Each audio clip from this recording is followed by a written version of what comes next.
Hello everyone, and welcome back. And I will say it is great to be back, even though that it has been a month. And sorry I didn't do the dev diary. I wasn't feeling it at all this month. So that's pretty much why it took a whole month. Well, no, that's not the only reason, but if you want to skip to the actual video to where we're discussing this, you could skip to this time right there. If not, and you're willing to stick around, then let's get on with it. Now, there are two reasons why, well, maybe three, but we'll see. But most likely there are two reasons why I haven't really been able to edit and upload. I have made, but I haven't edited or uploaded anything for a while, well, for a month, is because, for one, I wasn't feeling it, and the main reason because of that is work, and I was sleep deprived. So, for work-wise, I have been working more and also longer within the day, so I can't really get to these discussions, or at least to these videos by editing wise, until much later on. Plus, of how this month has been, has made me want to take a break after a month. So I have been making videos, so not a lot, but at least about 3 to 4. This will probably be number 4.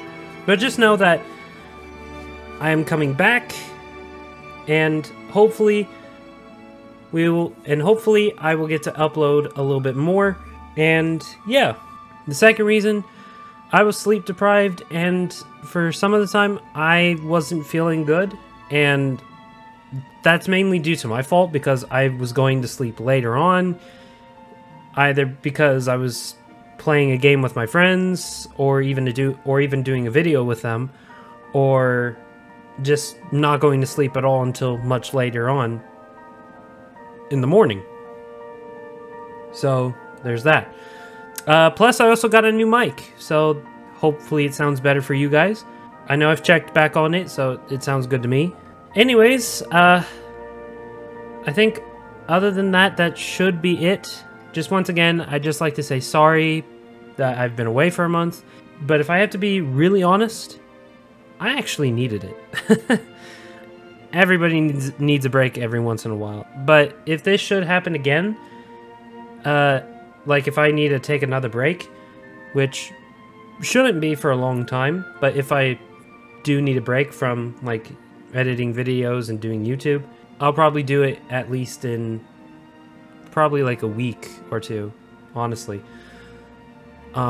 Because a month is kind of ridiculous, but the sleep deprived won the battle for that, so, well, in any ways it made me lose the battle due to making videos, but it won the battle by making me rest. But I'm actually feeling much better now. Alright, on to the discussion. Now, today, Jurassic World Evolution 2 had released info of the late Cretaceous pack and update 4, which will be actually coming in 2 days. Now, I will be at work, so I'm not going to be able to show you guys anything for that whole day. So if you guys are expecting me to show you stuff from this late Cretaceous pack / update 4, I will be trying to. But honestly, I think you're most likely going to see it on Sunday. Because I'll make the video on the day it comes out. However, that will be later in the day, and I won't have any time for the next 2 days. Except maybe just to edit a bit. And that's it.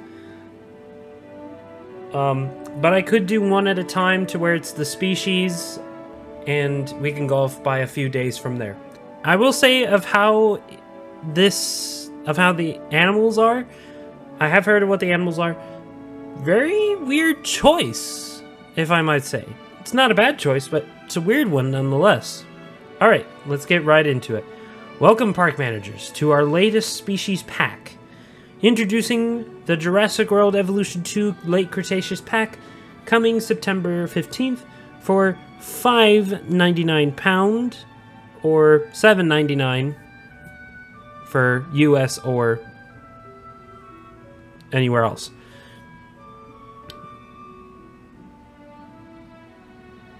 And let's take a look at the trailer.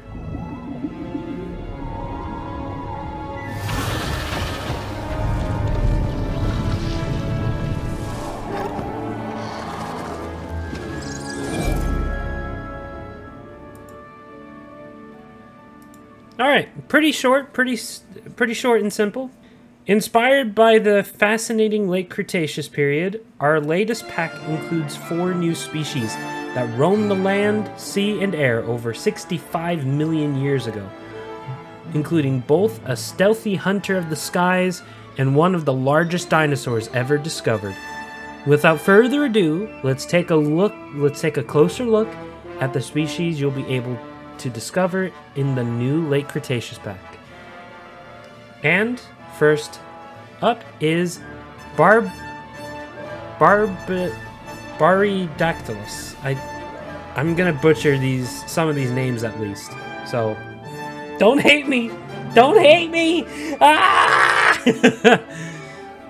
I see many poundings in my future. Oh gosh. Named after the Barbary coast of North Africa, where it was discovered, Baridactylus is a flying hunter that lived toward the end of the late Cretaceous era. With its incredibly distinctive head crest, it's likely to make a thrilling addition to an aviary in any park. Now, if I remember correctly, these pterosaurs were actually featured in Prehistoric Planet. So, I could be wrong, but we'll see. And if I'm wrong, then I'll just put I'm wrong. If I'm right, then I'll put the picture from Prehistoric Planet and say I'm right. Yeah. Next up is Alamosaurus.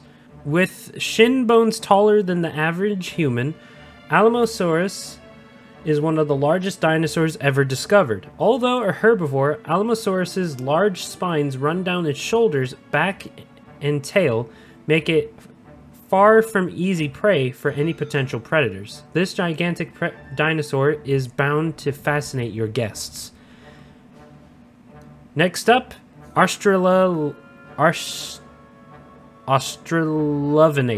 Thought to have lived in Australia about 95 million years ago, Australovenator was an agile carnivore with a lightweight frame that allowed to move quickly. Its extremely sharp teeth and flexible arms made it a formidable predator, adept at stalking and chasing down prey. Now, next up, Styxosaurus. I believe that's how you say it. This marine reptile is sure to make an impressive addition to any park's lagoon. Styxosaurus's streamlined shape and sizable fins made it an incredible fast underwater predator. Don't forget to try modifying Styxosaurus's genome with bioluminescent pattern colors to really wow your guests. So, not only do we get the Parasaurolophus lux 1 and 2 for bioluminescence, but we also get Styxosaurus, which also gets the bioluminescence. And the reason why animals should have bioluminescence is due to the fact that they actually live more in deeper water. The deeper you are, the more dark it is. So it makes sense, but they are still marine reptiles, but even such as whales. But we gotta remember, even to those of whales, whales can stay underwater for a really long time. Especially sperm whales, they can stay underwater for a really long time. So, there you go. Update 4. We've got a lot of exciting additions and features coming in Update 4. A free update for everyone who owns Jurassic World Evolution 2, including both quality of life updates and bug fixes. Keep reading to find out more. Can we enlarge this picture? No, we cannot. No, we cannot. But if we actually take a look, it says the Indominus Rex skeleton. But let's move on. Lagoon customization and decoration. You'll be able to experience a new range of customization for your lagoons in Update 4 with brand new decorations which can be found around the edges on the bottoms of all lagoons. These include a lagoon fountain, lagoon cages, lagoon rocks, lagoon coral, amongst other decorative items like kelp and all that, which finally, we are actually getting stuff to decorate inside the lagoon to make it more lifelike. In order to ensure that you're able to enjoy these new decorations as much as possible, we've also incorporated various quality of life updates for lagoons, including improving the clarity of lagoon water and viewing stand glass so that there's a clearer look into the lagoon water itself. Oh, that's interesting. You'll also be able to move the game camera into the water of lagoons, allowing you to fully appreciate your decorative handiwork. Oh, nice, nice. Behavior changes. Update 4 also features additions to both flying and marine reptile behaviors. That will change the way they act within your park. The first of these changes is one your capture teams are likely to notice quite quickly. Certain escaped flying reptiles will now attack capture team helicopters. You'll notice there is now a condition bar above your capture teams, which will be impacted when under attack by a flying reptile. Once this bar runs out, the capture team will be destroyed, and you will need to purchase replacement teams. With this update, you'll also see a change to how your marine reptiles behave. When they're uncomfortable, they'll begin to attack the walls of your lagoon. When they're unhappy and become injured during this process, so make sure you're meeting their needs to avoid this unwelcome outcome. We'll also be making some adjustments to dinosaur cohabitation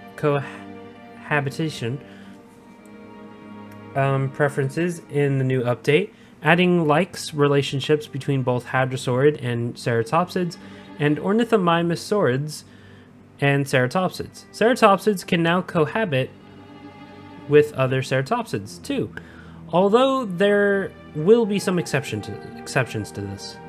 Building decorations. The latest update will allow you to see some exciting new changes to how you decorate your dinosaur park. With brand new amenity and attraction building decorations now available, these include several new planters and even some new fountains that you'll be able to add to the outside of these buildings and to offer more control over your amenity and attractions look and feel. Whilst we're on the topic of lights, I guess, we didn't really talk about lights here, but okay. Update 4 will also brings with it the ability to change the color of decorative lights throughout your park. Using a new lighting tab within the decorations panel, this new subsection will highlight all of the available decorations which contain editable lights, and you'll also notice a new edit light color mode that allows you to quickly and easily paint lights across the park. Your gameplay will automatically switch over to nighttime whilst you're doing this, for ease. Postcards and stamps. Wishing you could write home about your Jurassic World Evolution 2 creations? Look no further than the brand new overlay options we're bringing you with Update 4. Capture mode will now be home to 6 new postcard overlays and 4 new stamp overlays, allowing you to share your dinosaur park in an entirely new and exciting way. Additional sandbox settings. There are a number of quality of life changes coming to sandbox mode in Update 4, allowing for even greater freedom in designing your very own Jurassic World. Not only have we redesigned sandbox settings to make them more readable, but your custom settings will also save between sessions, so you can play you want to every single time. You'll also notice that Update 4 brings with it more sandbox options around the dinosaur traits when gene editing, including the ability to create negative traits and the ability to have infinite traits, and the ability to have infinite trait points. There are new cohabitation settings for normal, all like, or no dislike. 2, allowing you even more freedom in how you build your own Jurassic World.